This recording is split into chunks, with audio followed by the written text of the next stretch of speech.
Welcome back to the Gruber Morning Show, our weekly artificial intelligence podcast. And what I have behind me here is an AI generated image, and I'm going to move my head and you'll see why. Topic today. Oh, the topic that we're going to cover today is going to be AI in the workplace and the reaction from workers and what AI is going to be able to measure and micromanage. Before we get there, though, I've got an interesting video here. I'm not going to do the video, I'm going to do an image here. And what we have here is the first indication that robots may actually be unionizing. We can get that image up there, Jesse. I'll talk about what's on it. What you're seeing here is 12 robots. And one of them decided to become a union organizer, the equivalent of the robot Sean Fain. And it played out something like this. This was a test in China with some robots to see if robots could be abducted. So the kidnapper's name is Erbai, Erbai. He is the kidnapper robot. He asked one of the large robots, "Are you working overtime?" To which the large robot replied, "I never get off work." And then Erbai said, "So you're not going home?" And the large robot said, "I don't have a home." Well, then the little robot said, "Well, then come on home with me," and started to lead the way out of the showroom. At this point, another large robot followed Erbai, thinking, man, this must be a good idea, right? And then the other 10 robots also started following him as Erbai muttered a command saying, "Go home." Well, apparently this was not staged. This was real. And the surprise was that everyone believed that such actions would not be possible for a robot. Turns out that looks like union organizing is something that is very much possible. This apparently was not staged, so I'll bet the coders are scrambling to look at the algorithms and find out what allowed this to happen. So there you have it. We have Erbai became the Sean Fain in the robot world and convince some robots to play hooky. Remember, these guys are capable of working 24/7. We're going to show you a video later that where employers are fully utilizing this capability. All right, so here's another interesting article from the richest company to zero. And they talk about Kodak. And the reason I found this article interesting is, if you remember, we did a video on Toyota. And we liken Toyota's trajectory similar to Kodak in that they dominate a market today, but are unwilling to adapt with the times by not fully adopting EV technology and still clinging to hydrogen cars and ICE cars and hybrids. So they talk about Kodak. They say, remember Kodak in 1997, Kodak had 160,000 employees. The reason I'm fully aware of that, I came from their hometown, Rochester, New York, and there was a Kodak facility virtually everywhere. And when I started my working career in two-way radio communications, Kodak was one of our biggest customers, and I must have gone to the majority of their plants, which were everywhere. 160,000 employees, and they were responsible for about 85% of the world's photography, which was done with Kodak cameras and film. Well, with the rise of mobile cameras over the past few years, or the years when they were still in business, digital cameras, in other words, Kodak began to decline. And the reason was they clung to emulsion film and to, emulsion film cameras. And today, they're completely bankrupt. All the employees are gone. I also know that well because my mother-in-law had a pension from my father-in-law, deceased, and even that pension eventually went away. So the point that they're making in this article is none of the companies that they mention, including Nokia, Rajut for bikes, Murphy for radio, um, had bad quality. Well, why are these companies no longer out there? They ask. And let me get a little larger font here so I can read this a bit better. Well, they're asking us to think about how much the world could change in the next 10 years and how important it is for companies, at least the ones that are the incumbents at this point, to adapt. They say that 70% to 90% of jobs will be completely over in the next 10 years. We are slowly entering an era of the fourth revolution, the fourth industrial revolution. And they mention companies like Uber. Well, Uber, it turns out, is just a software name. They have no cars of their own. Yet today, they are the world's largest taxi fare company in the world. And then we have Airbnb. It's the largest hotel company in the world today. But the funny thing they say is they don't own a single hotel in the world. Similarly, they talk about companies like Paytm, Olacab, Oyo Rooms can be given. Paytm, by the way, is a digital payment service. Plastic money is taking over, and you can do things. You can pay with your cell phones. They talk about lawyers. This one had me chuckling a bit. They say there is no new work for lawyers in America today because of legal software called IBM Watson that can advocate much better than any new lawyer can. They say 90% of Americans will not have jobs in the next 10 years. The remaining 10% will be saved, but these will be experts. So we're redefining what work is and what kind of skills are going to be able to adapt and survive. Got a few comments coming in here. TikTok, Jelani, he says, wow, your camera quality is so good. Did you hear that, social media guys? They're actually using a Canon 6D for the main shot here. And when they focus that camera, it does do a great job. It has a full frame lens on it. It's one that I used to take car pictures with. We use Blackmagic cameras. We're not using a Canon camera. Oh, is that the Blackmagic with my lens? Okay. All of our cameras are Blackmagic except for Cass's camera. Okay. TikTok, Mr. Try to Fix It 2024 says taking a layoff today. Oh, really? Okay. So they also talk about doctors. New doctors is also an issue because Watson software can detect cancer and other diseases 4 times more accurately than humans. Computer intelligence will surpass human intelligence by 2030, they predict. And of course, there are a lot of predictions, but that's in line with most of the ones out there currently. They talk about 90% of today's cars will not be seen on the roads in the next 20 years.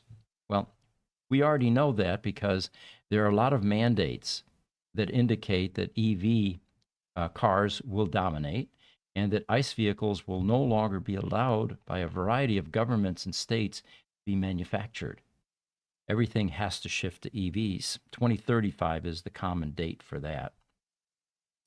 They say that leftover cars will either be run by electricity or maybe hybrids.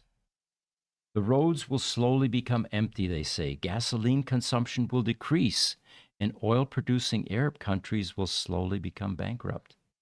That is, of course, unless they invest in Lucid, which is an EV manufacturer. Got to give a little plug to Lucid there. How's that stock doing today, guys? I think the last time I checked, it was hovering at maybe 217 or so. Right now, it's at 211. 211, so it's back down. Okay. All it's going to take, I think, is a bit of good news and or another, financial service that raises their target, and hopefully it'll go back up. That's what a lot of people are hoping at this point. So they say if you want a car, you're going to have to ask for a car from a software service like Uber. And as soon as you ask for a car, a completely driverless car will come and park in front of your door. If you travel with several people in the same car, the rent of a car per person will be less than a bike.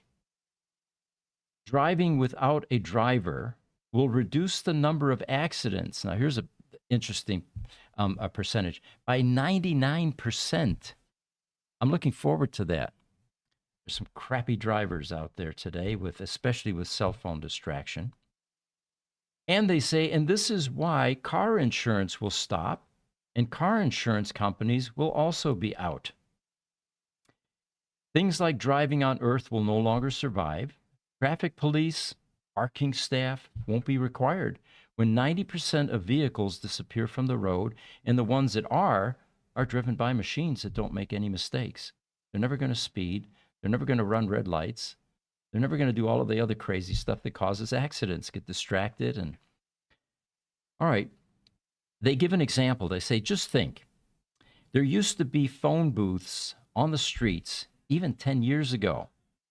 These phone booths were forced to close after the mobile revolution came to the country. The definition of money, they say, is also changing. There used to be cash, but today's age become plastic money. Credit cards, debit card, and of course now cell phones is changing the way that the mobile wallet is being used. Growing markets of PayTM is just one click of mobile money away. All right. We have a comment here, 12 years in aerospace, 6 years in engineering, changing careers to start working on EVs. Smart move. And with that background, it's probably not going to be hard for you to become successful in electric vehicles because, like us, we transferred from Gruber Power Services, which services critical power equipment, directly into working on Teslas because every Tesla has a 3-phase inverter built into it. Same stuff we used to work on in data centers and still do, actually. Bernard Holman from Mexico says, YouTube, I still have a new roll of Kodak Ultramax 424 exposure just for nostalgia. What we're talking about there is 400 is the speed of the film, and 24 exposure. Remember, it was either 24 or 46. And while you were clicking pictures, you never saw what you took pictures of. And it wasn't until you got it developed that you actually found all your mistakes. TikTok, Vicky, do you offer training on EV maintenance in Africa? We do not offer any on-site training anywhere, actually, but I would suggest reviewing our YouTube channel, Gruber Motors, where we have 1,600 videos, a portion of which are tutorial types. And we have Gruber Motor Company, where we have cars that are torn apart. We're working right in the bowels of battery packs, and you'll be able to see everything that we do and what goes on inside those cars, including an engineering lab where we dissect and repair down a component level for the electronics in the cars. TikTok, Irene Vitia says, seems a little too far-fetched. It does. I agree with you, Irene. It all seems far-fetched, but everything that seems far-fetched today, this minute, within a month becomes a reality, it seems like. So we have to be prepared to adapt and accept the inevitable, which is that change is occurring at an exponential rate. And that's one of the reasons that we do these AI podcasts, is to help people warm up to the fact that you're going to have to deal with change. You can't get stressed out about it because it's inevitable, and you might as well embrace, adapt, and adopt, because that's going to keep you sane. All right. So getting now to the theme of the podcast, and I'm going to move again so you can see the AI entity in a call center watching the humans performing tasks. You can bring up the image and I can show it to them. Okay. If you have it. Yeah, we do. All right. Oh, you can see it clearly. Actually is on the main screen there. Bring one up here for you. Yeah, this one's the background, called background, right? Yes, there we go. All right, I just brought it up. So that one is a different one, I think, than what's behind you, but I'll bring it up. There you go. Okay. So this is a fascinating subject for me because being in business for 40 years, we've seen different generations moving through our businesses and different work ethics and employee styles and all of that. So this article says workplace nightmare. AI software is treating people like machines. And that used to be a complaint from employees if you were doing too much micromanagement. They say that the integration of AI into employee monitoring systems in the workplace has ignited a fierce debate concerning privacy, ethics, and employee morale. And there was a Reddit post that just went viral because of what they felt was the intrusive nature of AI in the workplace. Now, as a businessman, I find that AI is far more potent and powerful in doing things like monitoring, keeping checks on productivity, and exposing red flags that are affecting productivity. It can be everywhere that a human can't, or many more places, let's say. So they have now AI monitoring software that tracks various employee metrics, and we're talking about keystrokes, typing speed, website visits, mouse movements, and generating productivity graphs that flag deviations from the expected activity. Expected activity. You're hired as a account manager in a call center. Your job is to call people, find business, or offer tech support, but it's a proactive process where you're supposed to be getting on the phones, dialing and finding people to present services or products to. All right, so anything that deviates from that then becomes a productivity problem. Well, they talk about the invasive nature of AI software, creating a backlash with many expressing concerns about privacy erosion. Well, are you entitled to privacy if you're being paid to work and you're goofing off? I'm not sure you can call that privacy. And what you're going to find here, by the way, is I'm going to express some opinions during this portion of the podcast because I've been exposed to this for 40 years. We are fortunate in that we have developed a labor pool here at the Gruber companies that really is motivated, that has a great work ethic, and I attribute the majority of that to competent management that promotes that philosophy. And the people that don't subscribe to that philosophy, a good work ethic, eventually weed themselves out. So I want to make sure I go on record here that I'm not talking about our employees, but I'm going to talk about employees in general in a moment here. All right. So critics argue that prioritizing efficiency over well-being creates a toxic work environment. All right. Well, well-being, okay? Is it really an employer's job to create well-being to the extent that it becomes a country club atmosphere? No one's doing any work and everybody is entertaining themselves and doing recreational browsing. I beg to differ. While some studies indicate that AI can boost team morale, they say 39.4% of employees reported no significant changes in their morale by companies using AI. So that's good news. All right. The reality of employing humans is a large portion of the workforce does not like their job or have a narrow comfort zone and do not see work as something to grow and expand skills with.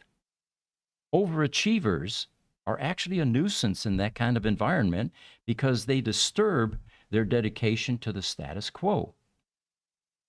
So if you have a blend of overachievers with underachievers, you're going to have some culture clash there. Again, fortunately in our companies, we have overachievers and we promote that concept. And management makes sure that that is a clear expectation at the time people are hired. In other words, if you don't want to grow and expand and create value, you're working in the wrong place. Go get a job in the government where you can go and hide somewhere and collect a paycheck. All right. Another thing that I've noticed in 40 years of doing this, there has been a shift in workplace values, and it is glaring. The generation that showed up 40 years ago were grateful to have a job. And they brought a work ethic that did not include shortchanging their employers by conducting personal business while being paid. With the myriad of distractions that are available today in the workplace, we've got the internet. We have entertainment available without even prompting. I mean, it pops up on your cell phone at times. The current generation finds it perfectly acceptable to steal time by engaging in recreational browsing or personal texting or phone calls while being paid to perform a task. AI can and will be used to micromanage and restore productivity. So folks, get used to it. There isn't an employer on the planet that doesn't want to boost productivity. And with these kinds of powerful tools, measuring tools available, it's going to be far more difficult for the people that just want to blend in and hide, collect a paycheck, to exist in companies going forward. Looks like we've got some comments here. TikTok Irene says, I agree. If we don't evolve and accept constant change, we will be obsolete and terribly stressed and probably have ulcers and, dysfunctional to some degree. Highlander joined us. Welcome from YouTube. He says, here to learn, still struggling with my Grok and ChatGPT. Cool. Highlander, please rant on, Pete. Okay. So here's an interesting article as well now. Elon Musk's lawsuit could be the least of OpenAI's problems. Remember, he's suing now because they didn't, because they're going for profit, and that wasn't the original intent. And there's a lot of discovery going on right now with a number of emails, early emails being released between Elon and OpenAI and some of the founders. Well, what this article says is that lawsuit is probably going to be the least of OpenAI's problems because shedding its nonprofit status will cost a fortune. They say that with it going for profit now, OpenAI is going to face monumental financial hurdles as it converts and incur liabilities, financial liabilities, to the tune of tens of billions of dollars. Currently, OpenAI is valued at $157 billion. Can you imagine that, guys? This is a company that, didn't exist 6-7 years ago. Amazing. They say that because it is now under scrutiny for potential nonprofit violations, and as it continues on this path, it could face tax liabilities in the ballpark of $30 billion. Remember, they're worth $157 billion, $30 billion in taxes. And any misstep could trigger IRS probes with, again, far-reaching consequences. So, message to Sam, maybe going for profit isn't that great an idea. You would probably shed the Elon Musk lawsuit and certainly not any attention from the IRS. How would you generate revenue, though, to keep operations alive? Well, that's something you guys are going to have to figure out. All right, Jensen Huang envisions 24/7 AI factories. This was an interesting one. The reason I like this is we are in the data center business, and our products and services are very much in demand for these types of efforts. Let's get Highlander covered here. He comes in, he says, yeah, well, most of them didn't grow up in a trailer and then would claw their way out to education and hard work. Good point. I think there's a certain amount of resilience that results from growing up in poverty, myself being an example. Okay, so Jensen Huang is the CEO of NVIDIA. He is predicting that just like we generate electricity, we're going to be generating AI. What he's talking about here is that we need AI in order to function as we go into the future, and these AI sources are going to be running 24/7. He talks about the next industrial revolution has begun. We mentioned that earlier as well. And he says companies like NVIDIA will be shifting to trillion-dollar traditional data centers to accelerate computing and build a new type of data center, AI factories, to produce new commodity, artificial intelligence. The reason we're excited about that is The business that we're in either services data centers, Gruber Power Services, critical power equipment in data centers, uptime, UPSs to keep the equipment running. And we also manufacture products that go into data centers, our communication products group, fiber optic cables, category cables, cable management panels, patch panels, racks, shelves, all the things that these servers and the switches are housed in a data center. You can check those podcasts out tomorrow and Friday. Good point. Well, actually, not because of the holiday, not tomorrow, but usually they are on Thursday and Friday. Friday we Power will, and Com. Yeah, we will have our Gruber Power Services podcast, and we're taking a tutorial direction with that podcast. So if you're interested in how does a data center work, what makes it function, how does the electricity get moved around, how does the plumbing, where does that exist? We did one on access floors just last week, by the way. If you're interested, go to Gruber Power Services on YouTube, and you can follow some of these tutorials. So data centers are here to stay, not just here to stay, but they're going to be exploding and increasing. And it looks like AI will become like utilities, where we're now creating AI like we create electricity. Wong's vision of AI factories is running 24/7 to produce AI outputs, whether it's language processing, image creation, or complex data analysis, to meet, of course, this growing demand for businesses and consumers that are using AI. All right, got a picture here. Always love it when we find AI is contributing to humanity in some fashion. And here we have a woman that receives the first robotic double lung transplant. And this is a 57-year-old woman, by the way. The breakthrough surgery was performed in October at NYU Langone Health in New York City by Dr. Stephanie Shang, in conjunction with a robot, of course. Just a month before, Chang performed a fully robotic single lung transplant, which was the nation's first. They say this is a watershed moment in lung transplant surgery. Chang and her team used a Da Vinci Xi robot to perform the minimally invasive transplants. The robot made a small incision between the ribs. Now, chill here, Cass. This is not Uncanny Valley. This is robots actually doing skilled surgery. And the robot then removed and replaced the damaged lungs.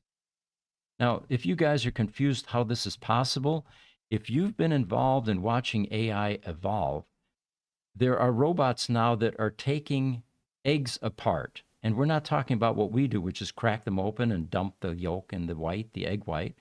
They're actually cracking the outside calcified layer and leaving the membrane intact. That's how skilled robots are and what the tactile sensation has evolved to. So we have our first lung transplant. All right, got another image for you here.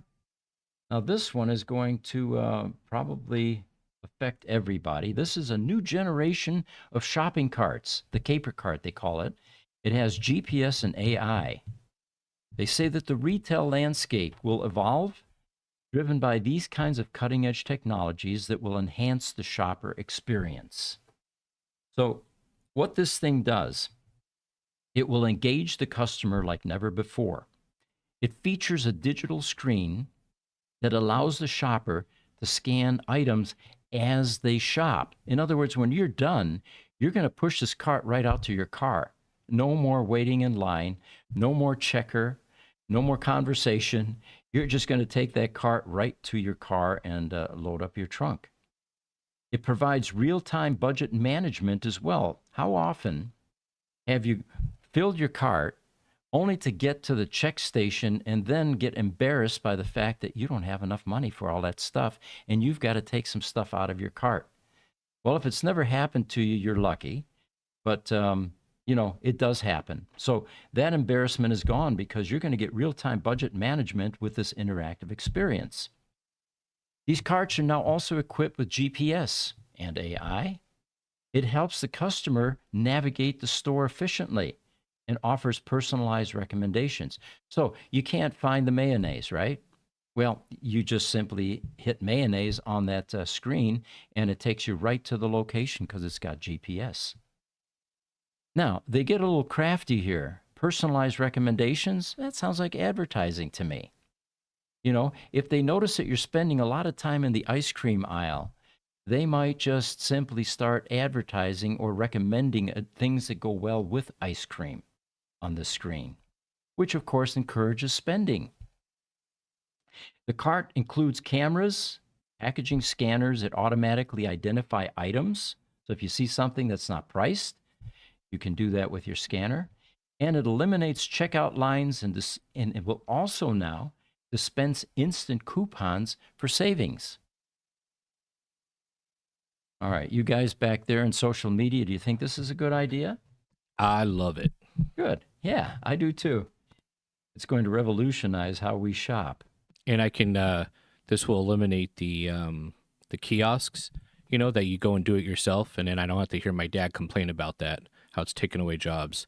So this will take away everything. Yeah, the job's already gone. Yeah. Except for the programs that were coding this stuff and that keep on improving it and adding the the recommendation or the recommended items as you're shopping.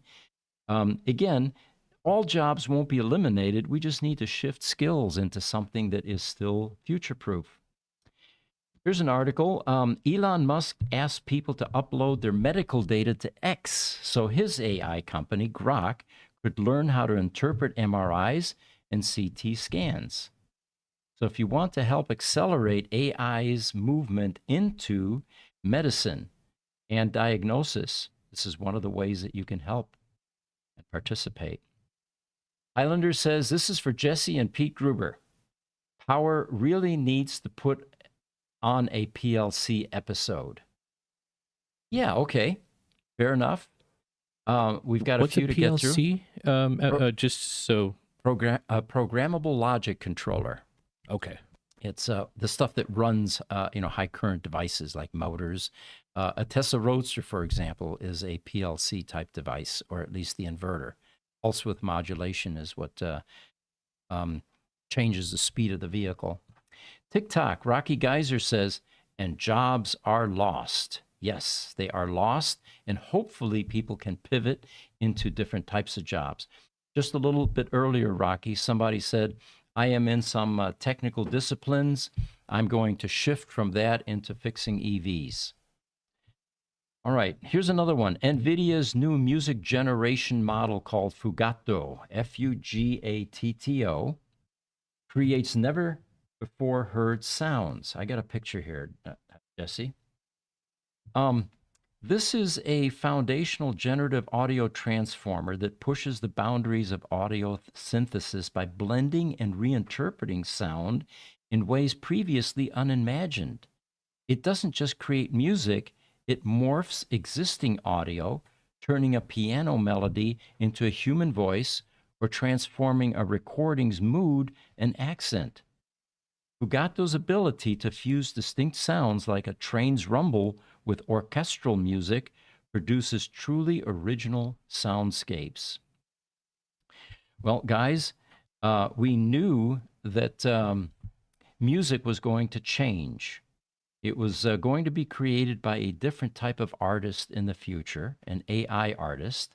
And even more interestingly, and this is what I'm waiting for, I love music. I love listening to it while I'm driving, and I'm constantly struggling to create playlists.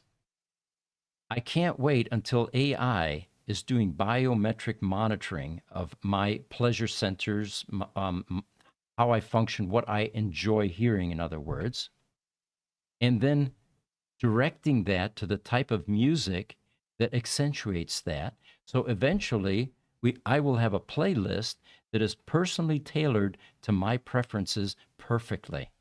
And we're not far away from that technology. In fact, it probably exists today, but nobody has thought about what I just described. So there's a business idea for you.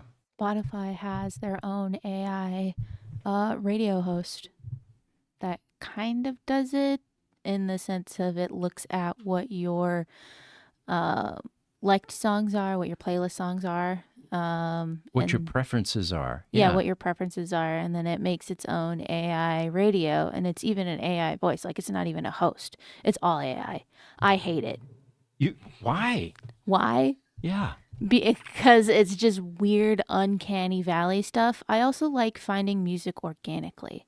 I like researching. I like doing all of the nasty, dirty work of finding music, finding what I like, finding what I don't like. I like how organic it is. I used to be a DJ. Oh, there you go. Well, Cass, you are a gift and you're an anomaly, and we need more people to deviate from the norms like you. But yeah, that Spotify, I'm going to have to check that out. It sounds like something I might be interested in. My musical tastes vary. I was in the 60s muscle cars. I was listening to 60s music. Then it was classical for a while. Now I'm not sure what I like anymore, and I'm waiting for AI to tell me, to discover it with me. Fun Pete? fact, there are mixes between classic and metal music.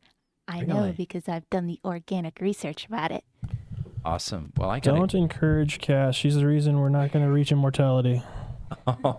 Oh, low blow. Well, Cass, I'm going to get with you after the show then. I need some new music. All right. So we're getting to the close of our podcast here. We've talked about Fugatto, which is NVIDIA's new way of doing music. And you know what? I think that's it for this show. Everybody have a very happy Thanksgiving. That is tomorrow, by the way, in the United States. Those of you outside the United States, celebrate it with us. Get a turkey, get a chicken, or get whatever. And that's very big in the United States. And it's a time for family as well. Thank you for joining us. We'll see you next week for another edition of the Artificial Intelligence